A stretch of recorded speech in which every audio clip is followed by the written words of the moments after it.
Un cordial saludo en nombre de la Dirección de Evaluación de la Educación de la Secretaría de Educación del Distrito. Soy César Augusto Ramírez Romero, psicólogo, y en este espacio, este taller que se ha planteado para llevarse a cabo de manera asincrónica, los invitamos para que se unan a este ejercicio de reflexión con el tema de la importancia de la gestión emocional en la evaluación del aprendizaje. Nosotros, más en esta coyuntura, tuvimos la oportunidad de reflexionar acerca de la importancia de este aspecto socioemocional, no solamente de nuestros estudiantes, sino también de nosotros mismos en el campo de la docencia, en el campo también de los administrativos. Entonces, por eso este ejercicio, este encuentro está pensado para que podamos dar una mirada a esa parte interior nuestra como docentes y enlazada con el ejercicio de la evaluación en el aula. El objetivo general de este encuentro es poder brindar algunos elementos que aporten a la reflexión sobre esa relación que existe entre la gestión emocional nuestra como docentes o directivos docentes y las prácticas de evaluación que llevamos a cabo con nuestros estudiantes en el aula. Es importante aclarar que esto es una propuesta que seguramente complementará lo que ya ustedes están implementando. Hemos visto en los colegios en general, se plantean estrategias, hay muchas herramientas que los mismos docentes van desarrollando y nuestro propósito es dar una herramienta más, algunos elementos de reflexión. Ustedes podrán tomar algunos de ellos para hacer una reflexión en torno a sus prácticas de evaluación, pero sin duda ya se cuenta con todo un acervo previo. Nuestra agenda comenzamos con lo que en este momento estamos llevando a cabo, que es una presentación de la temática, y tendremos una actividad inicial en la que vamos a identificar algunos roles que asumen los evaluadores, que asumimos nosotros como evaluadores o podemos asumir nosotros como evaluados. Luego pasaremos al tema central, que son los esquemas de afrontamiento. Este tema vamos a primero a presentar los fundamentos del mismo para después pasar ya a un ejercicio de identificación de esquemas de afrontamiento. Un cuarto punto consiste en la reflexión sobre cómo reformular los contenidos de los esquemas de afrontamiento y luego tendremos ya el cierre de nuestro taller. Este taller se enmarca dentro de los propósitos del SMESE, el Sistema Multidimensional de Evaluación para la Calidad Educativa, el cual a su vez se enmarca en el Plan de Desarrollo Distrital y particularmente en el programa de transformación pedagógica y mejoramiento de la gestión educativa, que es con los maestros y maestras. En este programa nosotros encontramos una de las metas, la meta 108, que trata o plantea la reducción de la brecha de calidad educativa entre colegios públicos y privados. Y dentro de esto plantea como una de las acciones la implementación del sistema multidimensional de evaluación para la calidad educativa, que es una labor, una tarea que desarrollamos desde la Dirección de Evaluación. El SMESE, este sistema multidimensional de evaluación para la calidad educativa, tiene 6 subsistemas y uno de ellos es el de investigación, gestión y transferencia de conocimiento. Allí es donde se enmarca este taller, por cuanto pretende facilitar un espacio de reflexión sobre las prácticas de evaluación y las variables que inciden en esas prácticas y también reflexionar sobre la posibilidad y la pertinencia de poder hacer algunos ajustes en nuestras prácticas de evaluación. Vamos a partir de una reflexión inicial, un ejercicio inicial en el que los y las invito a que miremos unas caricaturas que hemos escogido, 4 caricaturas particularmente, y vamos a pedirles que seleccionen una de ellas, una caricatura, y respondan a la pregunta de qué rol está asumiendo el docente, el estudiante o la familia ante la evaluación, según lo que se ve en la caricatura. Vamos a pedirles que sus reflexiones nos las puedan compartir por medio del Padlet. Aquí ustedes ven el enlace, pero que también este enlace aparece en la descripción de este video y en la hoja de trabajo que acompaña este video. En esta reflexión con las caricaturas, particularmente les pediremos que determinen si alguna de las personas que están allí en esa caricatura está asumiendo algún rol específico que se pueda identificar, por ejemplo, si es un rol de excesiva protección ante otros o un rol autoritario, judicializante como un juez, ¿no?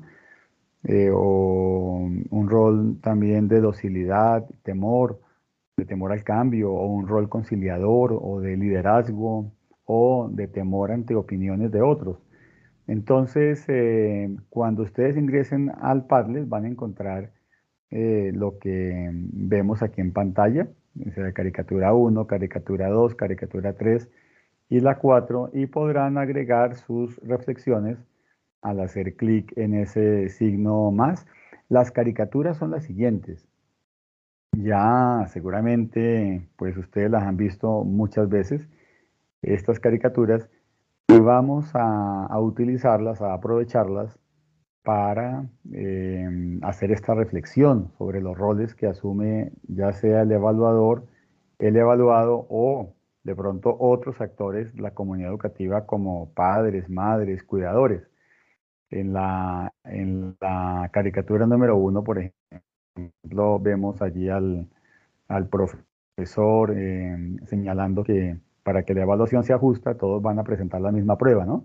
Entonces vemos allí al pobre pez mirando cómo va a trepar ese árbol.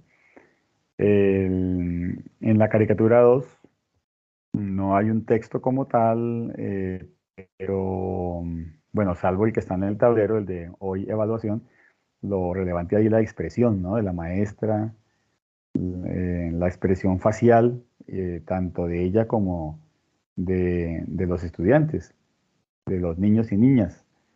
En la caricatura 3 vemos una situación de siglo pasado y este siglo. Lo interesante ahí es ver esa diferencia en la expresión y rol que asume también la maestra, ¿cierto? Que se puede apreciar en su expresión y también del mismo estudiante.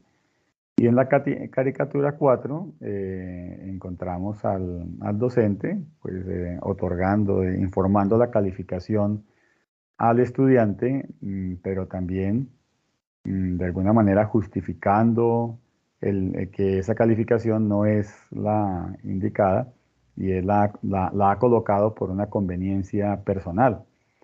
Entonces, los invitamos a que respondan esta pregunta que aparece allí sobre ese rol que está asumiendo el, el docente, el estudiante o la familia ante la evaluación y nos puedan compartir sus reflexiones por medio de este enlace que, como les digo, también lo encuentran en la sección de descripción de este video. Entonces, ustedes pueden pausar aquí su video, este video, y llevar a cabo el ejercicio y luego retornar acá para continuar.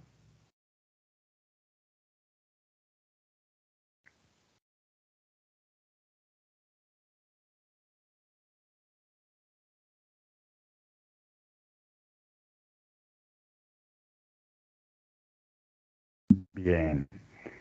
Hemos contemplado y también presenciamos nosotros en la vida cotidiana unas realidades. Una de ellas es que la evaluación está inmersa en todas las situaciones que vivimos y que de igual manera las prácticas de evaluación están permeadas por las características personales del evaluador, sus propias vivencias, sus experiencias, todo lo que ha vivido, incluso en la infancia, que es lo que vamos a mirar ahora más adelante. Lo mismo ocurre con el uso de resultados por parte de los diferentes actores de la comunidad educativa, padres, madres, cuidadores, que ese uso de resultados, la forma como ellos utilizan el reporte, la información que se les proporciona en el colegio sobre sus hijos, hijas acudidos, también ese uso de resultados se hace a partir de sus mismas características, sus mismos estilos, los estilos que ellos y ellas, los cuidadores, tienen para enfrentar las diferentes situaciones. Entonces, la evaluación está permeada por todo esto y el uso de resultados está permeado por estas mismas características particulares. Entonces, siendo este un evento sincrónico, no tengo la posibilidad de mirar en vivo y en directo allí sus interacciones y aportes al Padlet, pero en principio, en estas caricaturas, los que optaron por la caricatura número uno vería allí a un docente que sigue un principio, tiene en mente el principio de la igualdad en la evaluación, pero se aplica de manera tan rígida ese principio como una norma que evita que se flexibilice la evaluación para casos particulares y en ese caso pues ya resulta una evaluación inequitativa, ¿no? Entonces ahí veríamos al docente, como más adelante veremos, hay un esquema que se llama el juez, hay una posición como de juez, con una norma muy estática, muy estable, y desde allí actuar y aplicar la evaluación. En la caricatura 2, la expresión facial de la maestra es interesante, ¿no?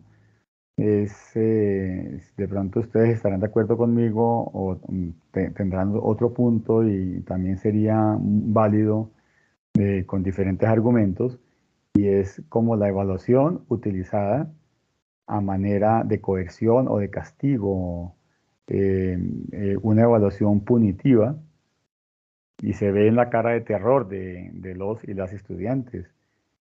Entonces, también en ese caso la maestra estaría en una postura similar a la que veíamos en la caricatura uno, con una posición como judicializante, ¿no? La evaluación como una forma de coerción. En la caricatura 3, esa caricatura desde que la vi hace años me pareció muy interesante y vemos, a mí me llama la atención, seguramente muy atento yo a los aportes que ustedes van a hacer en el Padlet, pero es el papel de la maestra allí, la maestra que en 1969, cuando los padres están en una posición de jueces frente a su hijo, juzgando el comportamiento de él, reprobándolo, y la maestra uniéndose a ese comportamiento, a ese juicio para ese niño que claramente adopta una postura, un rol de víctima. Y en 2009 vemos un cambio, los padres siguen en su postura, en su rol de pues, judicializante, pero la maestra está en una postura ya de víctima. Vean ustedes la cara de susto de esta mujer comiéndose las uñas ante la posición de los padres, una posición ya como veremos más adelante, de niño o niña. Y en la caricatura 4, el docente informa al estudiante la calificación, aclarando que la calificación real es diferente, pero que él, pues, por una situación personal, no se va a complicar la vida y otorga una calificación diferente. Veremos más adelante que esto correspondería al esquema del yo niño. Eso lo vamos a aclarar más adelante. Hablemos un poco sobre las bases conceptuales de lo que vamos a trabajar acá, en este espacio. Aquí nombramos tres, hay también otras bases que alimentan estas reflexiones, pero bueno, veamos estas tres principales. La primera es el análisis transaccional, una propuesta de Eric Berne, es una propuesta ya clásica en la psicología, pero aunque es clásica, ha tenido una muy amplia divulgación y uso en diferentes contextos porque ofrece un esquema interesante para abordar los problemas de comunicación.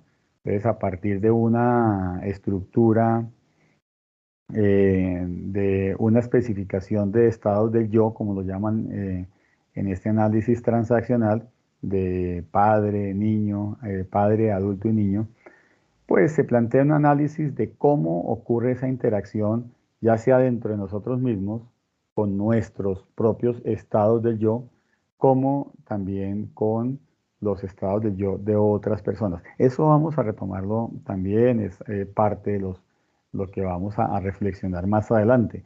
Otra fuente importante, base conceptual, para lo que estamos trabajando y trabajaremos en este taller, es la terapia cognitivo-comportamental.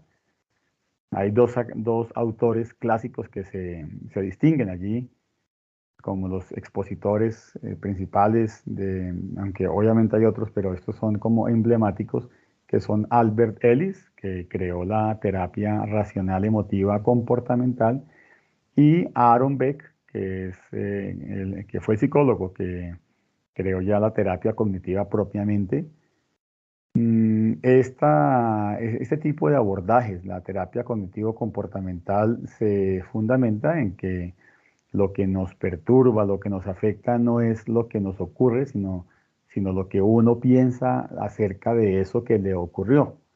Si hay un incidente al que me he enfrentado y yo ante eso me deprimo, pues no me deprimí por el incidente, sino por la forma como yo interpreté y los pensamientos que generé ante ese incidente. Esa es una parte importante que se retoma en la propuesta que estamos presentando y estaremos ampliando más adelante. Y está también están las terapias comportamentales de tercera generación, son otro tipo de aporte que actúan como base conceptual de la propuesta que estamos presentando. Estas son terapias como reúnen diferentes terapias específicas como la terapia de aceptación y compromiso y otras, las cuales tienen como característica, al igual que la terapia cognitivo-comportamental, el ser o ser parte de la psicología basada en la evidencia. Cualquier tipo de intervención que se propone está basada en la evidencia, unos estudios experimentales con un rigor metodológico. Entonces, de ahí el valor. Y uno encuentra en la web, mm, en las bases de datos también, encuentra mucha información sobre este tipo de terapias aplicadas a diferentes problemas. Al finalizar ustedes verán alguna bibliografía y ahí están algunos artículos científicos de investigaciones de 2020, 2021 sobre el uso de estas terapias en problemas generados por la pandemia. Entonces son enfoques conceptuales que son fuertes, muy vigorosos y rigurosos y aportan bastante. Entonces, debemos tomar estos aportes y también otras fuentes. Estas son las fuentes y aportes que conforman el sistema denominado menteoresis. Entonces, de menteoresis, esa primera parte de la palabra ment es una sigla que se refiere a los cuatro esquemas básicos que vamos a trabajar. Esos esquemas básicos veremos que es el yo maduro, la M, el yo emocional, que es la E, el yo normativo y el yo trascendente. Son los cuatro esquemas básicos y por eso la sigla de MENT. Entonces, hemos hablado sobre los esquemas de afrontamiento. ¿Qué es un esquema de afrontamiento? Uno puede definirlos como, o definir el esquema de afrontamiento como un conjunto estructurado de comportamientos y de pensamientos que uno utiliza para afrontar diferentes situaciones. Cuando, por ejemplo, uno se ve expuesto a alguna situación en su campo laboral, con su grupo de trabajo, hay que llegar a algún acuerdo, por ejemplo, para ajustar el sistema institucional de evaluación de estudiantes, por ejemplo, y surgen algunos planteamientos, y surgen algunas tensiones, en fin.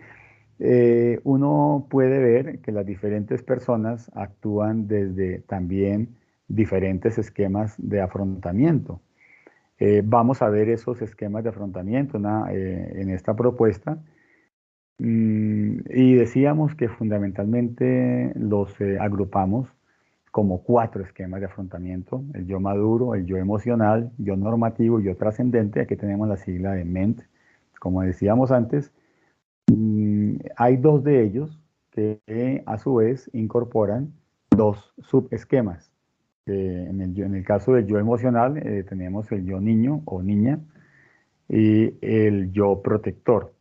Y en el caso del yo normativo, tenemos el subesquema del yo juez y el subesquema del yo líder.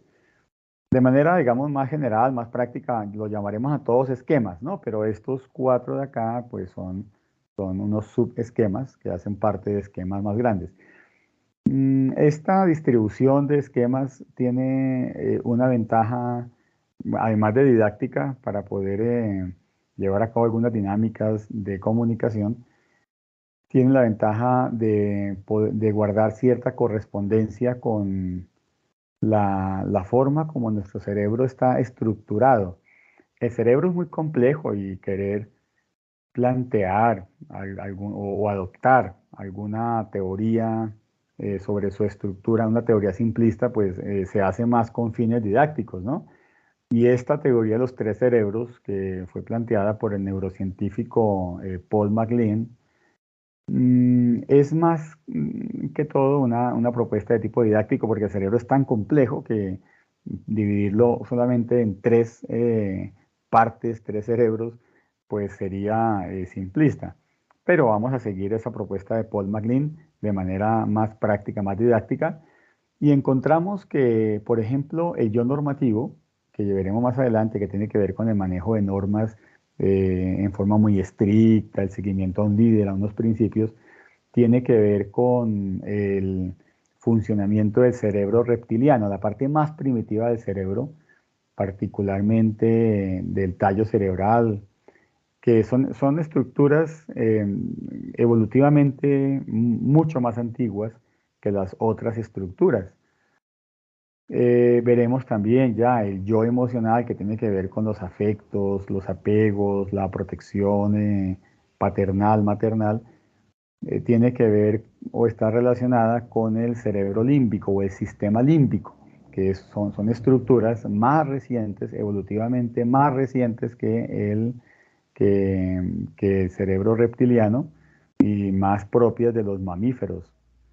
Y el yo maduro, que tiene que ver con la razón, el análisis desprejuiciado, de alguna forma desligado de la emoción, ¿sí? Aunque eso es un ideal, ¿no? Corresponde a una estructura mucho más reciente evolutivamente en el cerebro, que es el neocórtex. Entonces, uno podría pensar que lo ideal sería funcionar siempre con el neocórtex, con el yo maduro, pero veremos que en realidad ningún esquema por sí mismo es apropiado o inapropiado, sino que depende de las circunstancias. Hay circunstancias en las cuales es muy apropiado que uno actúe desde un aspecto más racional, representado por el yo maduro, o que uno actúe desde el yo emocional. Entonces ya eso lo veremos. Vamos a empezar a ver esos esquemas. Empecemos por el yo maduro. Decíamos que tiene que ver con esa parte racional, con el análisis. Cuando uno se enfrenta a una situación compleja, por ejemplo, un conflicto en el equipo de trabajo, y empieza uno a hacer el análisis de puntos de vista, de situaciones, de conflictos de manera muy sistemática, al margen de la emoción, sino de manera muy racional. buscando la mejor solución, buscando la salida más conveniente, pues ahí estaría actuando desde el yo maduro. Como veíamos antes, corresponde a actuar desde el neocórtex, la parte más evolutivamente más reciente, más joven del cerebro. Em, Tiene evidentemente ventajas muy grandes en situaciones así como comentábamos, pero en otras situaciones el hecho de que el yo maduro esté siempre conectado y presidiendo nuestro comportamiento, pues sería inadecuado en otras circunstancias. Por ejemplo, tú estás en una fiesta, en una celebración y es el momento para expresarse.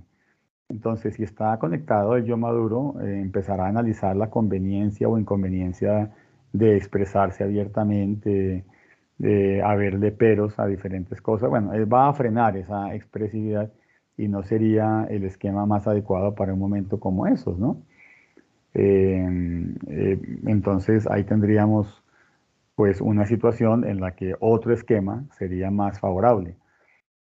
Algunos comportamientos propios del yo maduro, por ejemplo, tendríamos el fomentar la negociación cuando en el equipo de trabajo, entre los miembros del equipo de trabajo no se logra llegar a un acuerdo al tratar sobre, por ejemplo, temas de evaluación. ¿Sí? Nosotros lo hemos visto al trabajar con los colegios, hemos visto que cuando, bueno, en algunos equipos de trabajo, se lleva a cabo el análisis, se revisan prácticas de evaluación y otros aspectos, ¿no? El currículo, en fin.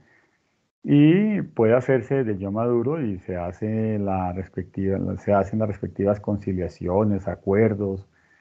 eh, pero si está ausente ese yo maduro y entra otro esquema a funcionar, pues allí se va a ver truncada esa posibilidad de llegar a las mejores soluciones. Otro comportamiento propio del yo maduro, aquí lo tenemos, buscar algunos puntos de acuerdo sin pretender un consenso completo, ¿no? Pese a no estar de acuerdo con algunos planteamientos en temas de evaluación, por ejemplo, si estamos en un equipo que está revisando las prácticas de evaluación, entonces el pretender hacer valer un punto de vista por encima de otros sin el consenso, pues ahí tendríamos una ausencia, una carencia del yo maduro, de la actuación desde el yo maduro. Entonces, como vemos, un esquema que es importante en estas actividades de negociación, de llegar a acuerdos. Hablemos ahora sobre el esquema del yo emocional. El yo emocional es un esquema que reúne reacciones de diferente índole, de carácter emocional, ¿cierto? Como el afecto, el apego, la expresividad, la protección, y comprende, como veíamos antes, dos subesquemas. Uno es el yo niño, el otro es el yo paternalista. El subesquema del yo niño, que pertenece a este esquema del yo emocional, está fundamentado más en el principio del placer. Ese es un concepto que trabajó mucho Eric Berne en el análisis transaccional y tiene que ver con los comportamientos de expresividad, de diversión. Por ejemplo, esta fotografía acá de las dos personas adultas jugando como niños, ¿cierto? Con un carrito de mercado, un carrito de carga, pues es un ejemplo de esa expresión del yo niño que en muchos momentos resulta terapéutica, resulta eficaz para reducir niveles de estrés, resulta importante para la salud mental y que por el contrario, ahogar esa expresión del yo niño, pues llevaría a perder esa posibilidad de ganar puntos en la salud mental, ¿no? También tiene que ver con el yo niño otros comportamientos como la victimización o el sentirse agredido, vulnerado cuando le hacen una crítica, es también algo propio del yo niño, yo niña, ¿cierto? Y, o también comportamientos de diversión extrema. Aquí esta foto de los individuos, los chicos en un comportamiento supremamente riesgoso, sin duda viene del yo niño. Un deseo de diversión, de placer, de vivir al límite, en ese caso ya en un exceso del yo niño, porque se está pasando por alto pues la importancia de tener ciertas normas de seguridad, entonces ya sería un exceso. Por eso es importante que ese yo niño, ese niño interior que se llama en otras vertientes, tenga su expresividad, tenga la posibilidad sí, de ser expresado, que tenga lugar en nuestra vida, pero sin llegar a los excesos, que ya sea yo niño el que gobierna las relaciones, las situaciones. Por ejemplo, una persona que no puede parar de jugar. Por ejemplo, lo que llamamos los ludópatas, ¿no? La persona que va, juega, apuesta y hasta que no pierde el último centavo no deja de jugar, hasta que no pierde hasta las prendas de vestir, no deja de jugar. Ahí tendríamos un exceso del yo niño. Y pues evidentemente, insistimos, una expresión sana del yo niño es necesaria, o sea, no reprimir ese aspecto, pero ya pararse únicamente y actuar desde el yo niño sería un problema, podría acarrear problemas en la vida de la persona. En este momento recuerdo el caso de una señora, una madre de familia, una familia estructurada solamente por la madre y tres hijos, adolescentes. Una familia en la que al hacer el análisis de los esquemas que estaban usando en su interacción diaria, porque había muchos problemas, había muchas discusiones, había una serie de conflictos grandes, grandes. Entonces encontrábamos que la mamá mm, generalmente actuaba desde el esquema de yo niño, en ese caso de ella, de su niña interior, su yo niña. Actuaba desde allí, no podía desmarcarse de allí, entonces si había algún conflicto ella lloraba y decía que se iba a ir de la casa, que no la comprendían, que no la querían, y cualquier conflicto desencadenaba este tipo de reacciones o en otros momentos de mutismo, entonces ya pues no hablo y no hablo y no hablo y así pasaba horas sin hablarle a nadie.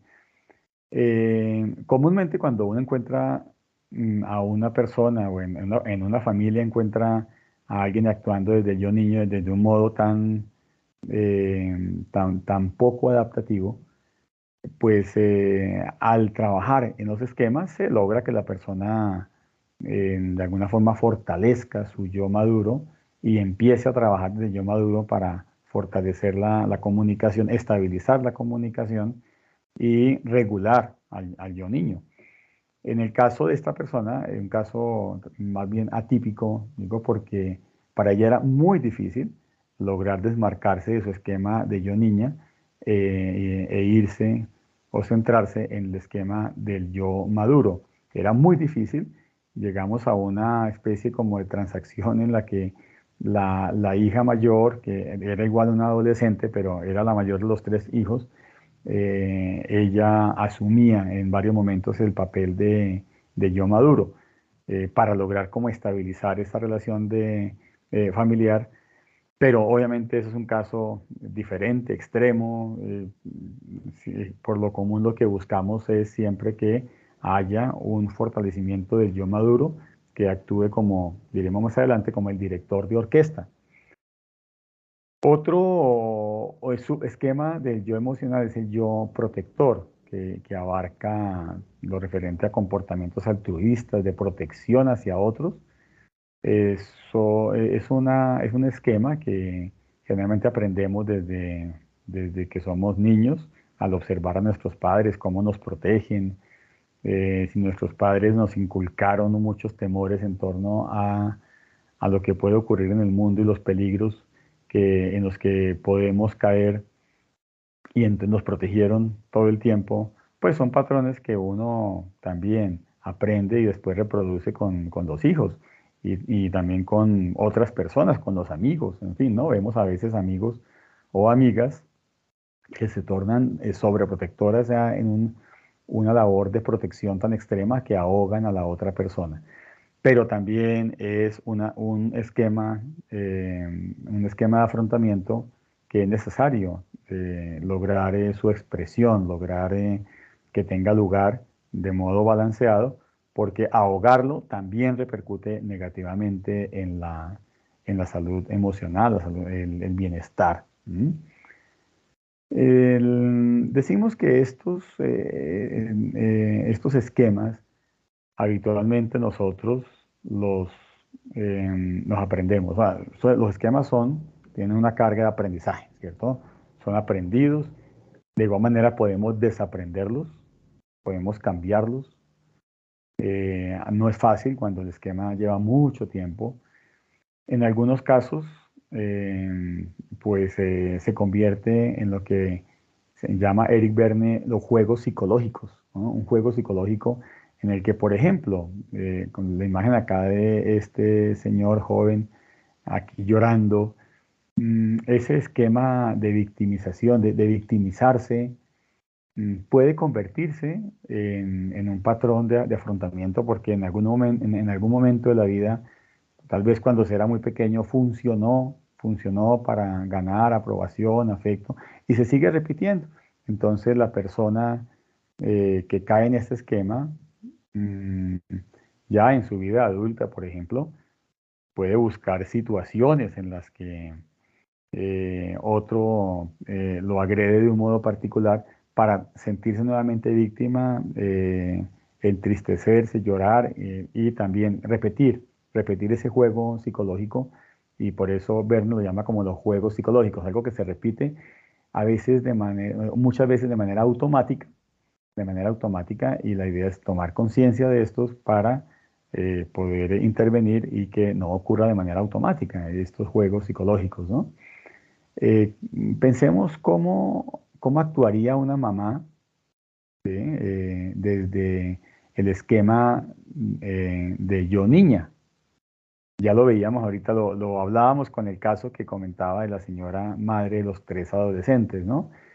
Entonces, si conocemos, si usted conoce algún caso de estos que haya visto cuando una madre actúa de yo niña de manera insistente, ¿qué ocurre? ¿No? O también si esa mamá actúa desde yo niña, pero de un modo equilibrado, en algunos momentos muy apropiados, entonces juega con sus hijas también prácticamente de igual a igual en algunos momentos. Eso armoniza y genera una gran mejora en la comunicación. Yo recuerdo el caso de un padre de familia cuyo hijo estudiaba en un colegio donde yo laboraba. El niño, un chico de 12 años, por el nivel de tensión que se vivía en casa, él se aruñaba los brazos hasta sangrar. Bueno, la cosa es que parte del trabajo que hacíamos con este señor, con el papá del niño, era que él rescatara ese niño interior, y el hecho de él en algún momento poder sentarse con sus hijos a jugar, en ese caso a las canicas, me acuerdo muy bien, eso para él fue una experiencia tan intensa emocionalmente, que lo acercó tanto a sus niños y que fue uno de los factores, entre otros, que permitió esa comunicación más cercana. Y siguiendo este esquema, esto del yo niño, pensemos cómo actuaría un miembro de su equipo de trabajo. Pensemos en el colegio, cuando estamos en reunión con nuestros compañeros profesores. Pensemos que un miembro del equipo actúa desde el yo niño, por ejemplo, se está trabajando algún tipo se busca implementar algún cambio en alguna política institucional, en alguna práctica, si quiere traer alguna estrategia de afuera para incorporarla, y un compañero o compañera se pone en el papel de niño o niña. ¿Cómo actuaría? Pues bueno, podría actuar de alguna forma de estas que vemos acá, por ejemplo, una de sentirse victimizado y amenazado, decir, bueno, pero entonces ahora con esa nueva estrategia, ¿qué va a pasar conmigo? Bueno, voy a perder autonomía, me van a desplazar, voy a perder protagonismo. Bueno, desde el yo niño habría una serie de comportamientos que si el compañero o compañera docente se centrara en ese esquema, utilizara ese esquema, pues evidentemente tendría una actuación en el equipo de trabajo que no favorecería mucho el desarrollo de un cambio o incorporación de nuevas políticas en el equipo de trabajo. Entonces, por eso es importante el análisis de estos esquemas cuando nosotros debemos trabajar en equipo. Específicamente desde la evaluación de estudiantes, ¿cuáles serían algunos comportamientos propios, por ejemplo, del yo protector? ¿Sí? Sería el pensar, por ejemplo, lo importante es apoyar socioemocionalmente al estudiante antes que la evaluación académica. ¿Sí? De alguna forma lo escuchábamos en algunos docentes que planteaban, listo, no vamos a evaluar lo académico, únicamente va a ser lo socioemocional. ¿Sí?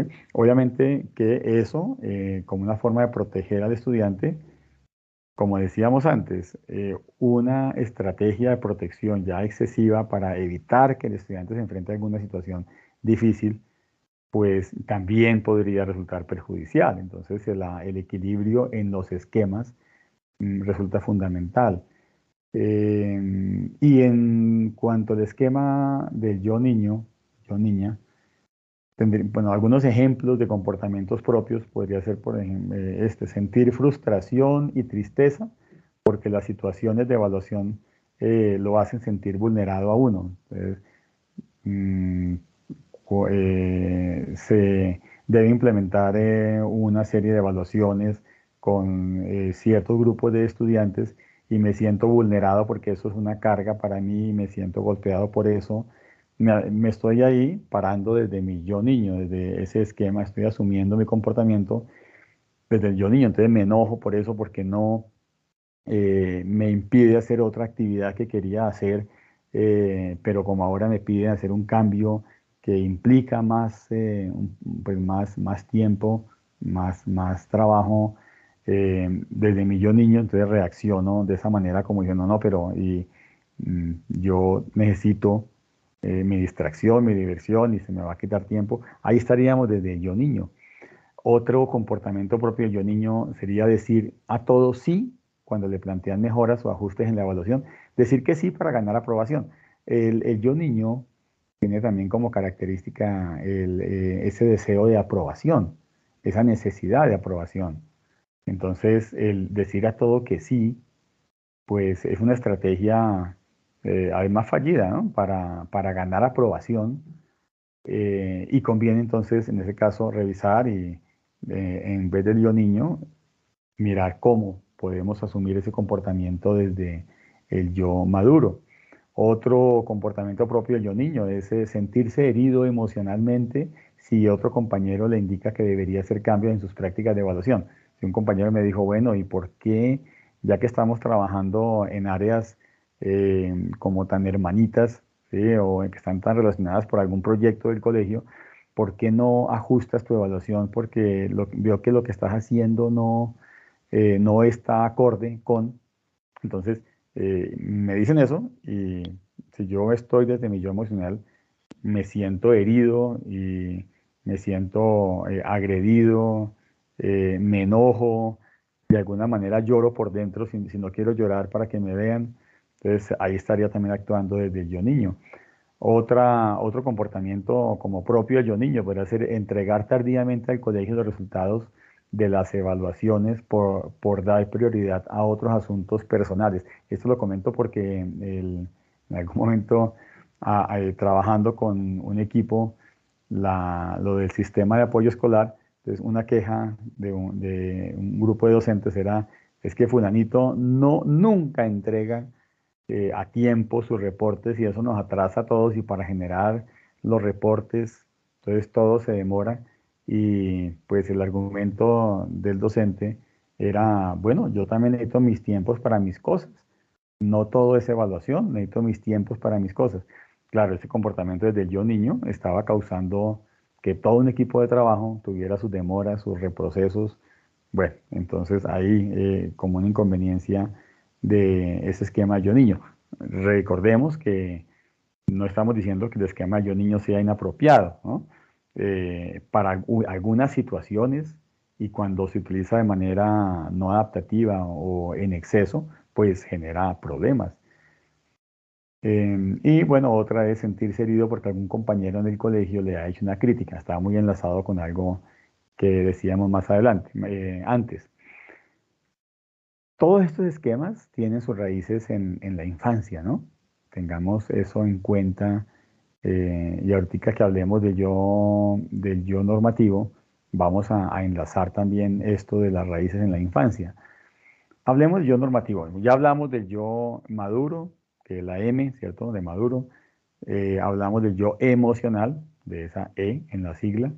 Ahora hablemos del yo normativo. Este yo normativo tiene que ver con ese deseo de establecer y de seguir normas, ¿no? Como principio de autoridad, esa necesidad de direccionamiento respecto a otros o a sí mismo. Entonces, la persona que es muy rígida, eh, que juzga el comportamiento del otro, no entiende por qué el otro actúa diferente y se enoja ante ello y desea que esa persona actúe como él está pensando, pues ahí estaría actuando desde en yo normativo y particularmente desde un subesquema yo normativo que es el yo juez, porque hay dos subesquemas en el yo normativo, uno es el yo juez y el otro es el yo líder. Hablemos del yo juez, que es aquel subesquema desde el cual cuando uno se comporta desde allí, actúa con comportamientos moralistas, controladores hacia otros o hacia uno mismo, culpabilizantes hacia otros o hacia uno mismo, ¿eh? O castigadores. Es un subesquema que se relaciona con la necesidad de poder, de direccionamiento. Es, es interesante este subesquema en el caso de la autocrítica, aquellas personas que no se permiten el más mínimo error y si cometen algún error pequeño, ahí sí, como se dice, se dan juete, ¿sí? Se dan duro. Pero ¿por qué soy tan tonto? Soy un bruto, soy una bestia, ¿por qué actúo así? Estas palabras podrán parecer fuertes, pero así las he escuchado de personas que tienen un yo juez ya desmedido, demasiado fuerte, que no se permiten el más mínimo asomo de alguna equivocación. Y lo mismo también puede verse hacia otros, personas que no permiten en un equipo de trabajo. Recuerdo en un colegio que una docente planteaba su interés en ser parte de una estrategia de la secretaría y un compañero le contestó, no, pues si usted quiere eso, váyase del colegio, busque traslado. Entonces, esa postura del profesor claramente estaría desde el yo juez, ¿no? Entonces, aquí hacemos esto, no se va a cambiar. Si usted quiere que se cambie, pues váyase. Una postura bastante controladora, ¿sí? Y también generadora de culpa en el otro, castigadora. Eso es propio del yo juez. Desde luego, insistimos, ningún esquema es por sí mismo apropiado o inapropiado. Ninguno. En este caso, por ejemplo, una ausencia de yo juez, pues entonces la persona no tendría ningún miramiento en cualquier comportamiento, aunque estuviera por fuera de lo moralmente aceptado. Entonces, el yo juez es necesario como esquema, pero en cierta medida. Una palabra como clave de yo juez es debería. Entonces, es que los demás deberían actuar de cierta manera. Es que yo debería actuar de esto otro. Es que yo debería tener esto u otro.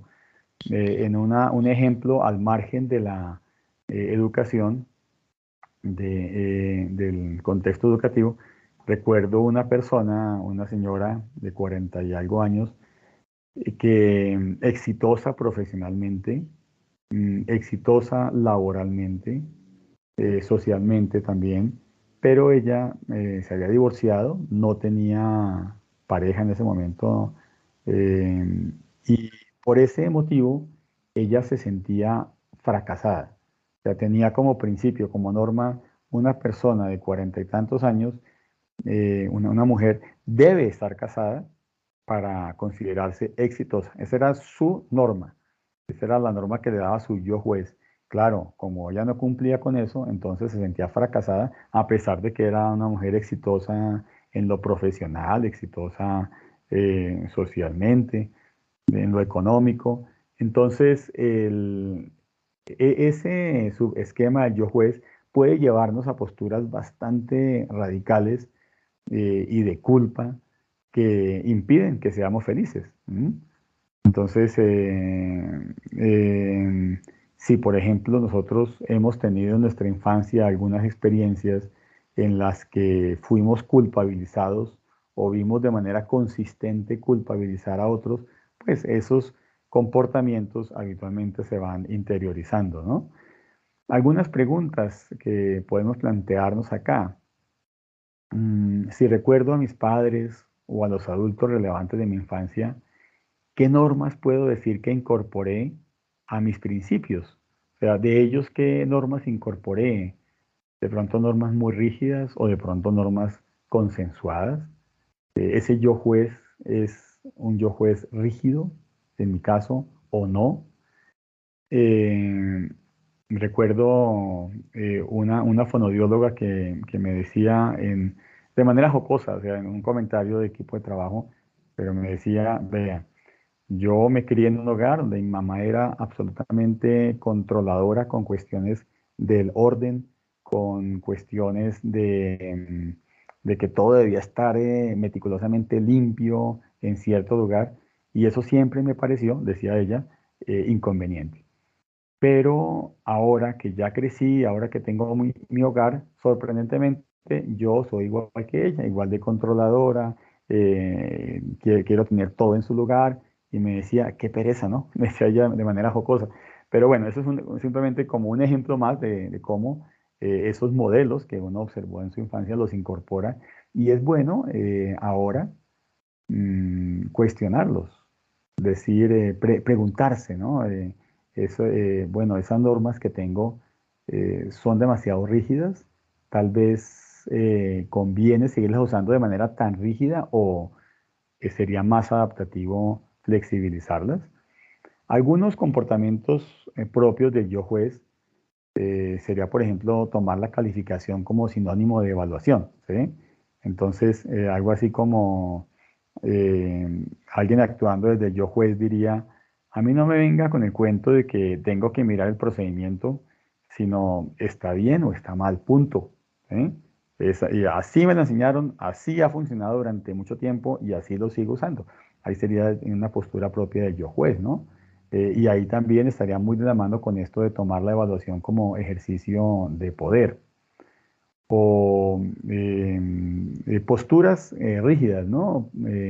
Judicializantes. Esto lo escuchaba en un profesor que decía que, bueno, que los estudiantes de su colegio definitivamente no iban a alcanzar el nivel que tenían los estudiantes de otro colegio, que eso era imposible, porque él los conocía y que no. Entonces son principios, normas, son sí, normas que efectivamente impiden que podamos tener una apertura y de paso también abrir puertas para las otras personas, ¿no?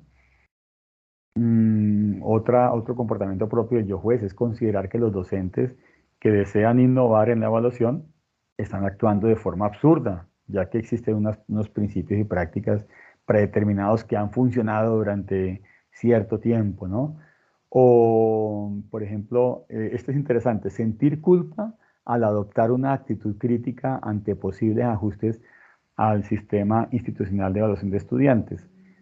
Sentir culpa, o sea, yo, si tengo un yo juez muy fuerte conmigo mismo, y yo digo, bueno, me gustaría proponer cambios eh, adoptar una postura más crítica, pero no, yo no debería hacerlo. Yo no debería mostrarme en contra de lo que ya está. Ese sería el yo juez aplicado hacia mí mismo, como censura a mí mismo, ¿no? Y bueno, otra, no considerar que el estudiante debe ser reprendido en forma severa ante el menor asomo de incumplimiento de las normas. Bueno, también tiene que ver con lo del yo juez. Hablemos del yo líder, que es otra parte, otro subesquema del yo normativo. Al lado del yo juez encontramos el yo líder. El, el yo líder tiene que ver con esos comportamientos de automotivación, de impulsarse para alcanzar grandes logros, para ir más allá de los logros que hasta ahora he alcanzado. En un colegio, un estudiante de secundaria que había tenido un pésimo desempeño en educación física, que suele ser una materia que gusta a los niños, ¿cierto? Pero él sentía un gran temor, le iba mal. Entonces resulta que él nos contaba que ahora era, por el contrario, el que se destacaba en educación física y sobre todo en la carrera de 3.000 metros. Entonces, y nos decía, es que me cansé de ser un perdedor. Y ahora cuando me enfrento a la competencia de los 3.000 metros, yo me animo, me digo a mí mismo, tengo que poder, yo puedo hacerlo, voy a esforzarme, voy a llegar al límite. Entonces, ese comportamiento de autoimpulso, pues viene del yo líder. Entonces, en ese caso, él tiene un yo líder fuerte que le permite llegar a metas. Ya el exceso sería cuando ese yo líder se vuelve en un yo líder que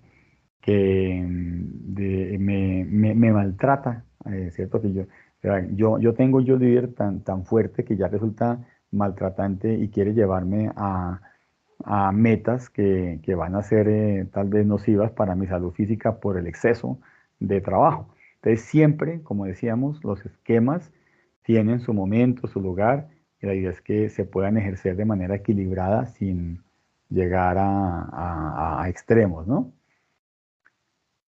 Y comportamientos propios del yo líder tenemos, por ejemplo, el proponer y liderar revisiones y ajustes en las prácticas de evaluación, ¿sí? Animar a los compañeros a que lo hagan, o también ya hacia el estudiante, orientar al estudiante por medio de la retroalimentación de la evaluación, aprovechar esa retroalimentación de la evaluación para potenciar sus fortalezas, ¿no? Y también para identificar aspectos que pueden mejorar. Ese esfuerzo que hace él o la docente desde su yo líder para impulsar al estudiante, orientarlo a ese cambio por medio de esa retroalimentación, pues eso vendría, el yo líder, y sería una forma sana de darle expresión al yo líder. Una forma no sana sería ahogar el yo líder y no, listo.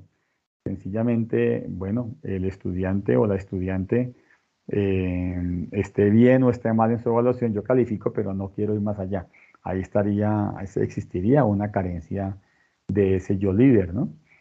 Y también otro comportamiento propio sería animarse a sí mismo e impulsarse a implementar cambios, aunque esto constituya un desafío mayor. También en diálogo con docentes uno encuentra comportamientos tipo de estos esquemas y subesquemas.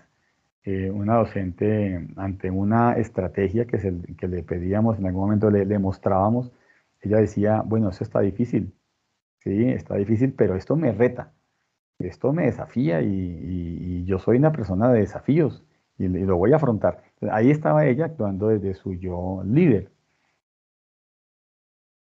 Bien, ahora vamos a hacer un ejercicio. Ya hemos estado hablando, ya he estado yo hablando, ¿no?, durante un tiempo largo y ya es bueno que ustedes ya intervengan. Les propongo que ingresen al Padlet. Aquí tenemos el enlace. Ese mismo enlace aparece en la descripción del video, de modo que ustedes pueden pausar el video, entrar al enlace. ¿Y en qué consiste el ejercicio? Al ingresar al Padlet, ustedes encontrarán pues, estas cinco expresiones que corresponden a algún esquema, a alguno de los esquemas o subesquemas que hemos visto, ya sea al yo niño, al yo protector, al yo juez, al yo líder o al yo maduro. Lo que vamos a hacer es a leer muy bien cada expresión y a identificar a qué esquema correspondería esa expresión. Entonces, la primera es, necesito tiempo para mí y para mi familia, no deseo hacer cambios en mis prácticas de evaluación porque implica más tiempo. La otra vez me gustaría proponer cambios en las prácticas y criterios de evaluación del colegio, pero no me atrevo. Algunos compañeros me comerían vivo. Esa es otra. Y así encontramos otras tres. Los invito a que hagan aquí, pausen el video, ingresen al Padlet por medio del link que también aparece tanto en la descripción del video como en la hoja de trabajo. Y, mm, y coloquen allí, escriban si corresponde al yo niño, al yo líder, al yo maduro, al yo juez, al yo protector. Entonces pueden pausar su video para hacer ese ejercicio.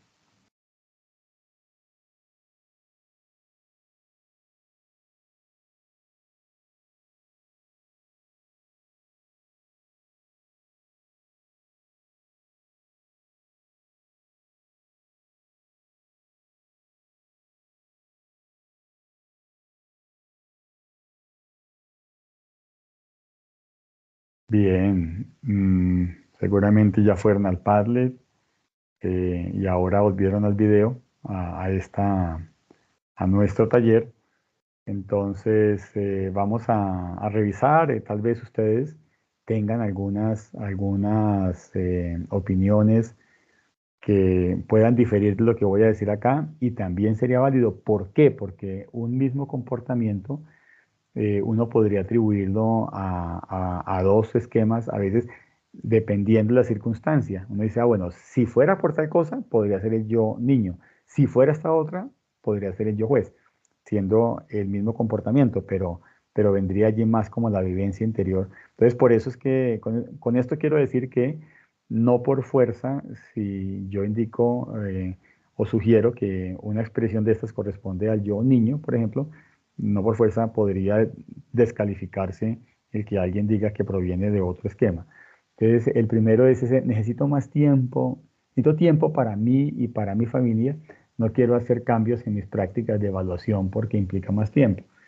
Esto podría provenir de el yo niño o yo niña, porque ante la exigencia de dedicar tiempo a hacer algunas mejoras, a implementar algunas cosas en mis prácticas de evaluación, lo que hago es replegarme y digo, no, primero están mis necesidades, ya sea, bueno, de mis distracciones personales, mis actividades personales. Entonces podría ser del niño. Ahora, si en efecto la persona lo que dice es que necesita tiempo para su familia y para sí mismo, y que las prácticas de evaluación demandan mucho tiempo, si fuera realmente cierto en ese caso que lo que se le está pidiendo excede el número de horas que debería dedicar y de hecho implicaría unos sacrificios en la vida familiar y social, bueno, entonces ahí ya veríamos que sería un análisis que provendría del yo maduro. Entonces depende, por eso decía antes, depende de la circunstancia y por eso habría que analizar muy bien, ¿no?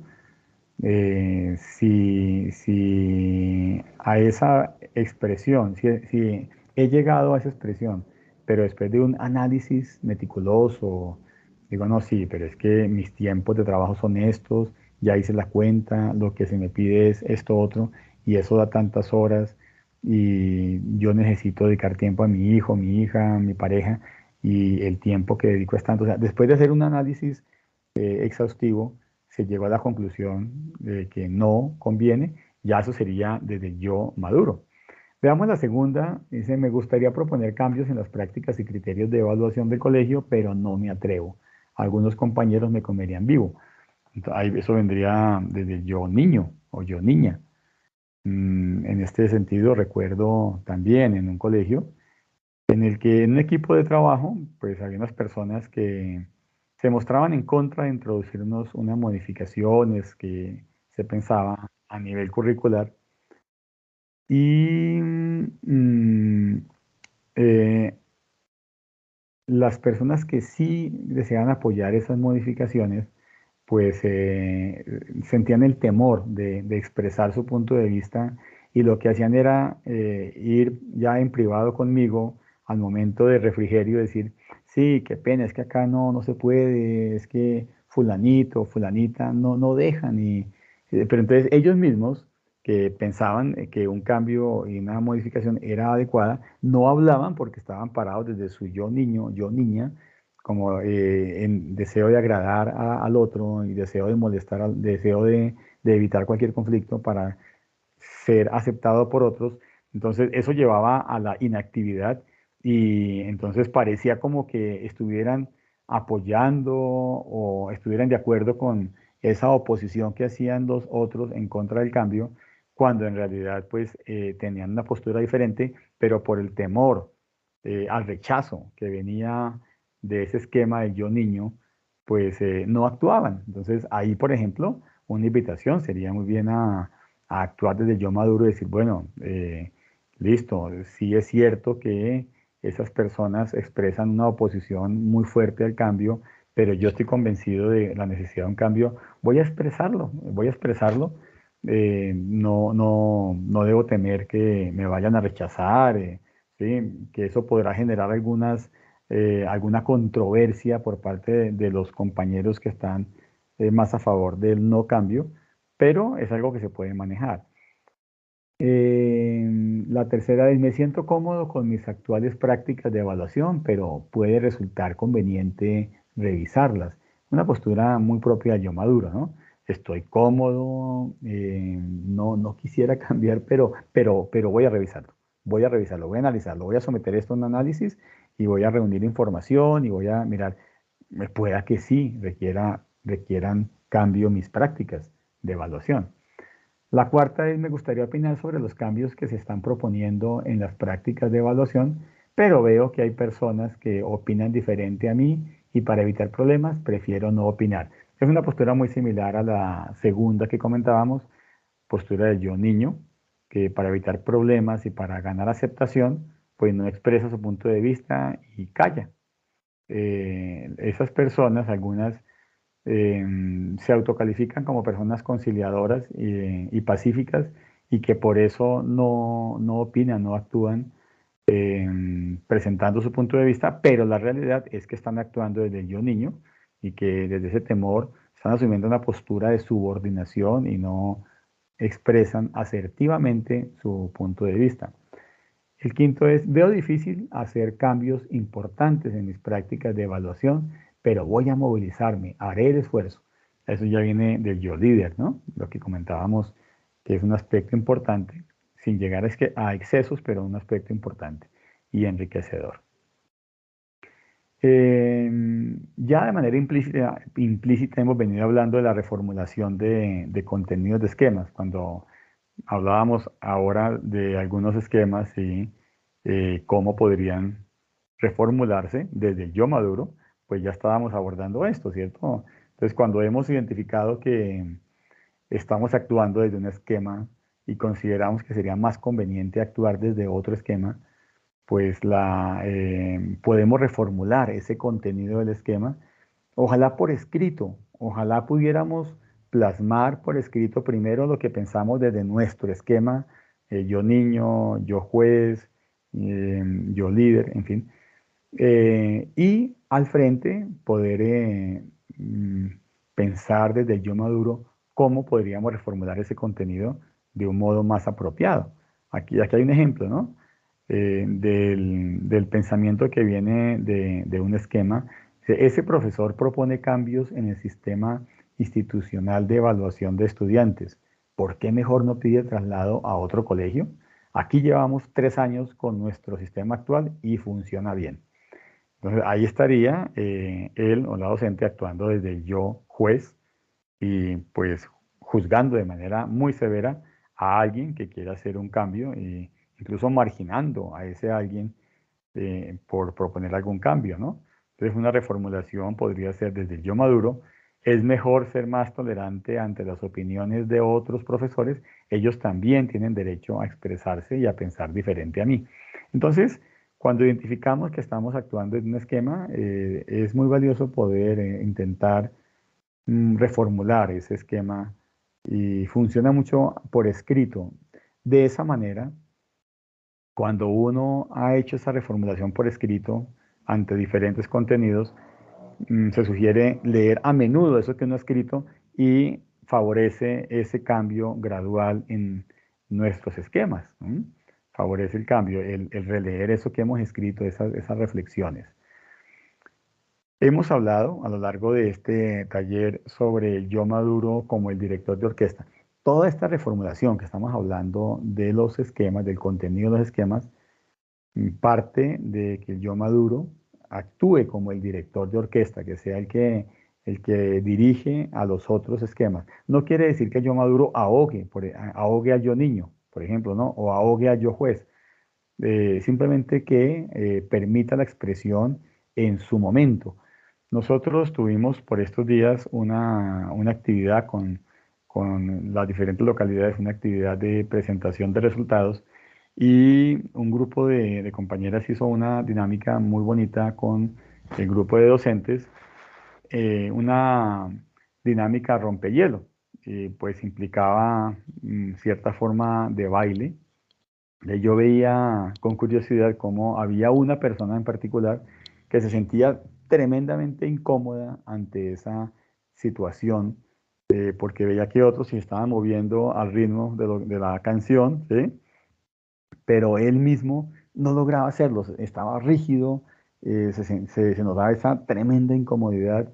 Entonces ahí podría ser, está actuando desde el yo juez, por ejemplo, podría ser decir, oiga, estos acá tan tontos, sí, bailando en un evento que es de tipo académico, qué tontos, qué es esto.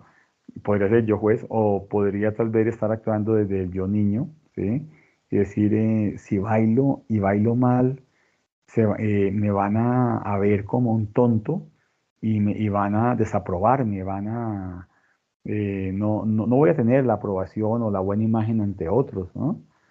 En fin, entonces, ese tipo de comportamientos, allí podría intervenir el yo maduro para decirle al yo niño, oye, exprésate, es un momento de diversión, ¿sí? Vamos a hacerlo. Entonces, el yo maduro, si bien no siempre estaremos actuando desde el yo maduro, este esquema, el yo maduro, nos permitirá Mm, bueno, aquí con el director de orquesta nos permitirá orquestar, nos permitirá armonizar y expresar en su momento el esquema que más conviene para tanto para lo que se persigue alcanzar en ese momento como también para nuestra misma salud emocional, salud mental. Hay diferentes estrategias, ya vimos que una es escribir, es una muy recomendada, que uno escriba esa reformulación y relea, vuelva a eso que escribió para ir interiorizando esa reformulación e ir cambiando los esquemas. Hay otras técnicas como la silla vacía, en la que, por ejemplo, es una técnica que se generó en la terapia Gestalt y que ha sido incorporada en las terapias de tercera generación. Consiste en que si tú identificaste unos excesos, por ejemplo, en tu yo niño y quieres llegar a una negociación con tu yo niño, pues se acude al esquema de la silla vacía, a la práctica de la silla vacía, en la que acá me siento yo, bueno, en este caso ella se sienta a hablar como desde su yo maduro y luego cambia de silla y de allí habla como si estuviera en su yo niño y habla como su yo niño, luego cambia de silla y el yo maduro le indica al yo niño cuáles son los puntos a favor, en contra, cuál sería una mejor actuación y así va intercambiando de lugar de una silla a otra, en una silla desde el yo maduro, en la otra silla desde el yo niño o el esquema que se quiere cuestionar y modificar, reformular para llegar a acuerdos. Parece una práctica rara, ¿no? Y desde luego si uno va a hacerla, pues tiene que hablar, comentarle a la familia en qué consiste, ¿no? Porque si lo ven a uno hablando a una silla, pues decir, no, ¿cómo así, no? Hemos perdido la razón. Pero es una técnica poderosa. Eh, yo generalmente recomiendo que se implemente en compañía de alguien, ¿no? De una persona que pueda orientar, porque a veces puede generar unas reacciones emocionales fuertes, intensas. pero igual es una técnica que es valiosa, podría usarse para cuestionar esquemas que no impliquen una altísima carga emocional. Y otra técnica es el diálogo simbólico, en el que yo pongo a hablar dos esquemas, ya no como por escrito, como antes decíamos, sino, por ejemplo, lo usamos en el caso de los niños, que por medio de títeres. Entonces, un títere es el yo maduro, el otro títere es el yo niño, por ejemplo, y dialogan. Son estrategias que se usan en diferentes contextos. Los invitamos en este momento a ingresar al Padlet. Aquí está un errorcito en la presentación, al Padlet, por medio del enlace que aparece allí, también que encontrarán en la descripción del video y en la hoja de trabajo que se adjunta al taller. Allí se podrá proponer la reformulación de los contenidos de algunos esquemas. Entonces, aparecen algunos esquemas y los invitamos a que los lean muy bien y luego escriban cuál sería la reformulación que sugieren para esos esquemas. ¿Cómo podríamos reformular ese contenido, ¿no? El primer contenido es: me han dicho que revise mis prácticas de evaluación. Deben estar pensando que estoy haciendo las cosas mal. Eso es terrible. No puedo soportar que duden de mí. Eso vendría de yo niño, ¿no? Me estoy victimizando y tomando la evaluación, la, las sugerencias de otro en torno a mis prácticas de evaluación, las tomo como una agresión y me siento herido por eso, ¿no? Entonces, me gustaría ver cómo ustedes plantean esa reformulación, ¿sí? Eh, y así con las otras. Vamos aquí a hacer una pequeña pausa para que ustedes, o sea, hagan aquí su pausa del video. Los invitamos a que entren al Padlet y puedan allí proponer esa reformulación para estos cuatro contenidos de esquemas.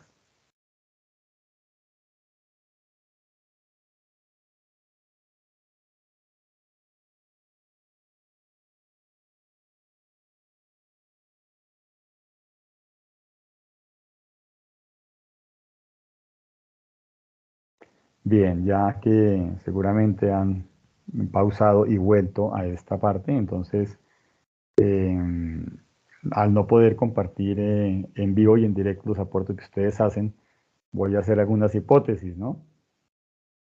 El primero que hablábamos, que era de yo niño, ¿no? Que me han dicho que revise mis prácticas de evaluación y que deben estar pensando que estoy haciendo las cosas mal.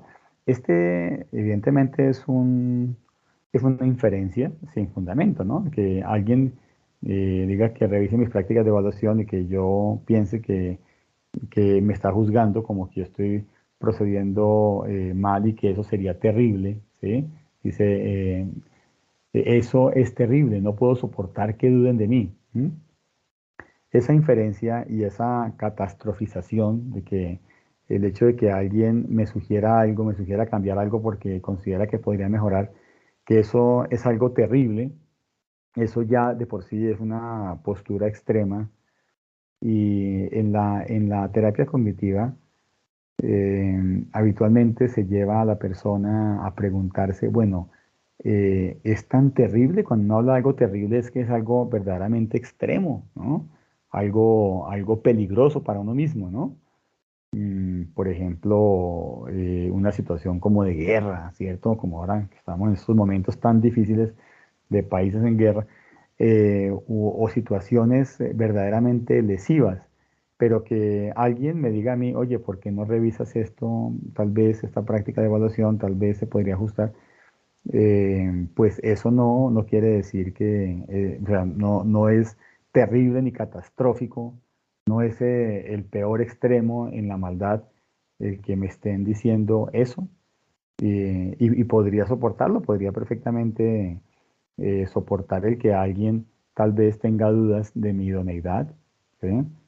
Primero, es probable que no tenga dudas de mi idoneidad, sino que esté sugiriendo unas mejoras, pero en caso que tuviera dudas de mi idoneidad como evaluador o como docente, tampoco sería terrible, no sería la catástrofe, ¿no? Entonces, en ese caso, si yo empiezo a cuestionar eso de que es terrible, que es catastrófico, y me digo a mí mismo, no, pues no es terrible realmente, ¿no? Puede ser incómodo, pero no es terrible, no es el peor extremo en la maldad. Entonces, de esa manera empiezo a desmarcarme de esa tendencia de victimización que viene desde el yo niño. Mm, esta tercera me parece interesante. Deje el CIE allá guardadito. Yo establezco mis propios criterios de evaluación. Ujú. Entonces, eso viene el yo juez tiene ya unos criterios tal vez aprendidos desde la universidad y no está de acuerdo o no concuerdan esos criterios con los criterios que aparecen en el CIE, en el sistema de evaluación de estudiantes, y se resiste a cualquier adopción de prácticas diferentes. Entonces, podríamos preguntarnos, bueno, si esos principios de evaluación que yo estoy siguiendo son normas ya, leyes inalterables. ¿Qué me hace pensar que no se puede modificar? ¿Qué me hace pensar que lo otro, lo nuevo es absolutamente inconveniente? ¿Qué me hace pensar que debo mantenerme en esa misma línea y no cambiar? ¿Cierto? Es cuestionar al yo juez, cuestionarlo, ¿no? Algo parecido está en la cuarta, ¿no? A mí nadie me viene a decir cómo tengo que evaluar, tengo mi autonomía y actúo como me parece mejor. Y bueno, la segunda que no la mencionamos antes, si me pongo a evaluar y retroalimentar sobre el procedimiento a mis estudiantes, no me va a quedar tiempo para mis asuntos personales. Mejor califico si está bien o mal y punto. ¿Mm? Entonces, me preguntaría, si yo pienso de esa manera, me preguntaría, bueno, porque evidentemente sería desde yo niño que estaría pensando así, me preguntaría, bueno, ¿qué tanto tiempo, qué tanto sacrificaría mis actividades personales si tuviera si hiciera la retroalimentación a mis estudiantes, le dedicara más tiempo a esa actividad? ¿Mm? Segundo, realmente evitaría hacer esa retroalimentación en la evaluación de mis estudiantes, lo evitaría definitivamente para poder tener más tiempo para otras actividades. No podría pensar en dosificar esas otras actividades, en tener unos tiempos definidos sin que sea un tiempo amplio y pueda equilibrar con esto otro que es tan importante para el aprendizaje de mis estudiantes. Bueno, hay diferentes posibilidades.